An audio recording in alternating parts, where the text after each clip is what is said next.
Assalamualaikum warahmatullahi wabarakatuh. Perkenalkan, nama saya Zair Alfaizan dengan NIM C0D022030 dari kelas G Perpajakan. Baiklah, di sini saya akan menjelaskan tentang konsep penghasilan dalam akuntansi pajak. Pertama yaitu pengertian penghasilan. Konsep penghasilan diatur dalam Peraturan Menteri Keuangan Nomor 11 PMK 01 2022.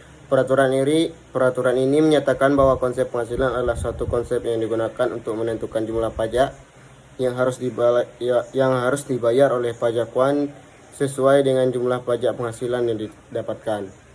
Konsep penghasilan ini digunakan untuk menentukan jumlah pajak yang harus dibayarkan oleh pajakuan, yang terdiri dari pajakuan individu, pajakuan perusahaan, dan pajakuan lainnya.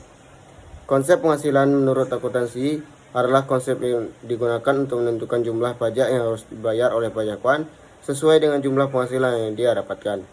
Konsep penghasilan menurut akuntansi merupakan konsep yang digunakan untuk menentukan jumlah pajak yang harus dibayar oleh pajakuan, yang terdiri dari pajak individu, pajakuan perusahaan, dan pajakuan lainnya. Berikutnya jenis-jenis penghasilan. 1. Penghasilan pasif. Penghasilan pasif merupakan penghasilan yang didapatkan dari aset yang dimiliki seperti dana, saham, dan perhiasan. Penghasilan pasif tidak diperoleh melalui usaha atau kegiatan ekonomis, tetapi dari pengambilan investasi yang sudah dibuat. Yang kedua, penghasilan aktif. Penghasilan aktif merupakan penghasilan yang didapatkan dari usaha atau kegiatan ekonomis seperti penjualan barang atau jasa, pengeluaran, dan pendapatan dari investasi aktif. Penghasilan aktif merupakan hasil dari kegiatan ekonomis yang diusahakan oleh individu atau perusahaan.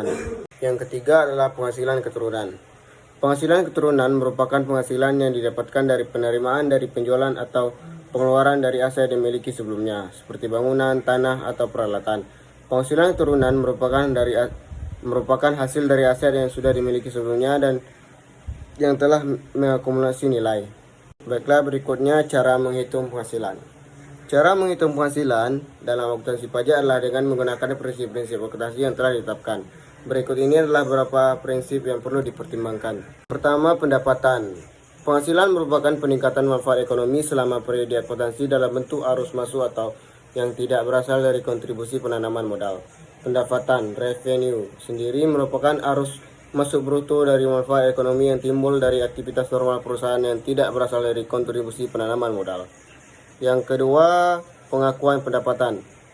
Pengakuan pendapatan adalah penghasilan yang timbul selama aktivitas normal dari suatu entitas. Pendapatan itu tersendiri berarti salah satu komponen dalam persamaan dasar akuntansi, yakni modal. Prinsip dari pengakuan modal terletak pada pendapatan yang dianggap dapat terrealisasikan atau dianggap dapat menghasilkan biaya pengembangan dikurangkan dalam menentukan laba kena pajak pada periode saat terjadinya. 3. Pengakuan modal. Pengakuan modal terletak pada pendapatan yang dianggap dapat terrealisasikan atau dianggap dapat menghasilkan dalam prinsipnya. Pengakuan pendapatan adalah kondisi pengakuan atas penjualan barang atau jasa baik sebelum realisasi atau setelah penyerahan. Yang keempat, pendapatan yang dapat direalisasikan.